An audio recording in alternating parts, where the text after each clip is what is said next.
Men across Australia are struggling to cope in teaching professions, with the percentage of male teachers declining over recent decades. While education authorities have focused on recruiting more male teachers, experts say more needs to be done to retain the ones we already have. For more on this, lecturer in education at the University of Tasmania, Vaughan, and practising teacher Christopher Weir joined me from Launceston in Tasmania.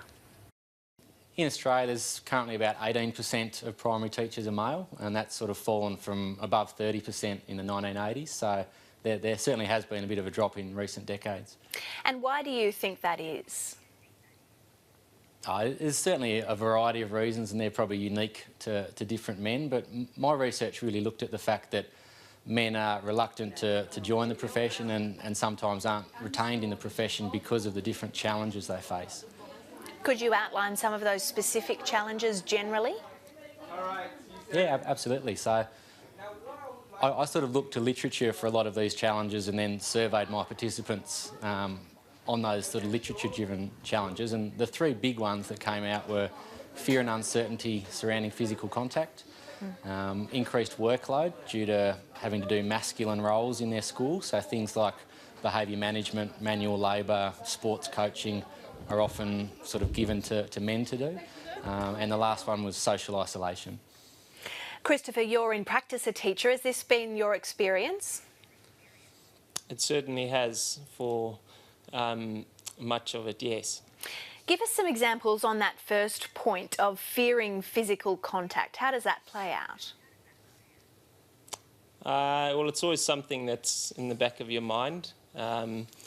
Whenever you're working with students, you just as a male teacher, I'm always conscious of where I am and what might be perceived. So especially if I'm working with girls, little girls, making sure that I'm not alone with them at any time.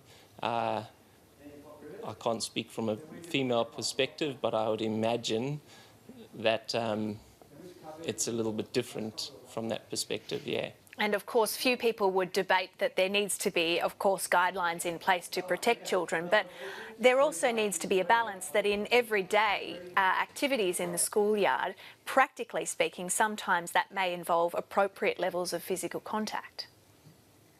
Certainly, definitely. A great example might be in morning PE if a child falls over, how we pick that child up off the floor. Yeah, a parent who's passing or leaving the school in the morning could look over and how they perceive it when they see a male doing it or a female doing it. Sometimes it can be misconstrued.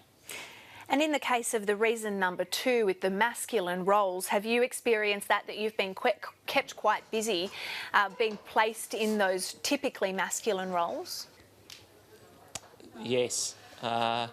I've taught in a lot of different schools in a lot of different countries, and it seems to be a common thing, not just unique to Australia. Again, it depends on how many men are in the school. It will depend on what kind of roles are delegated to you, but certainly since I've been in Australia and been the only male in the school that I've been working in, some of those responsibilities have been placed upon me, yep. Vaughan, is it the case that a lot of men aren't choosing the role of teaching as a profession, or is it the case that they choose it and then they leave after a few years? Quite possibly both. So there's obviously men who are still being retained in the profession and men leaving. So I guess my research is really about looking at these challenges and really trying to work out the strategies that experienced male primary teachers use to cope with these challenges, in the hope that more of these younger men can then sort of use these challenges and be retained in the profession. And that goes to my next question. What more can be done to help retain male teachers?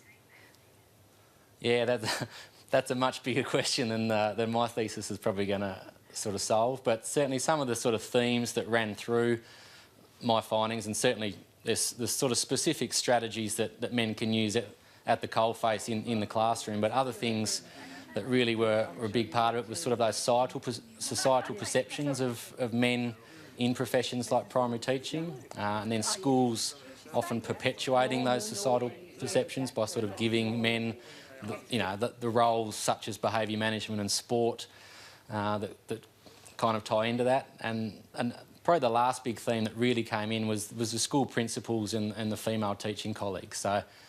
So men really need, supportive principals who really understand some of the unique challenges that they face. And just finally, what's the cost here, particularly to kids, of not having many good male teachers in the education system? Yeah, well, I guess I was kind of motivated to sort of study this because it's kind of an aspirational thing. Like, I really want all students in a primary school to be able to look at the staff in their school and see someone like them, so that they can really think, yes, education is for me. And that applies to all minorities. So gender in the primary school classroom is just one. So, yeah, that's what I sort of really want, is that students can really identify that people like them are into education, and they should be too. Yeah. All right, Vaughan and Christopher, really appreciate your time. Thank you. Thank you. Thanks, Joe.